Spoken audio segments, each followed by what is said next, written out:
নেকু মামুনিরা পুজোর আগে চুল কেটে আসার পর। এই নেহা, আমাকে কেমন লাগছে বল? চুলটা কেটেছি, স্টেপ কাট। ভালো লাগছে না? মাম্পি তুই বল কেমন লাগছে?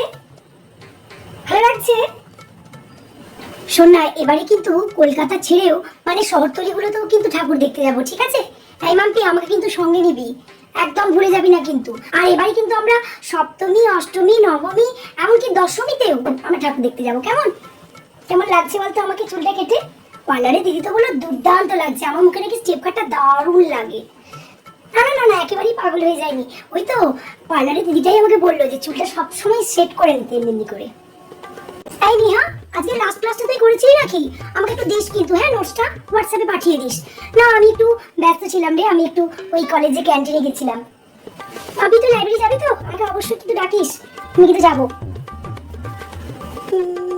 আরে তুই তো চুলটা স্ট্রেট করে নিতে পারতি।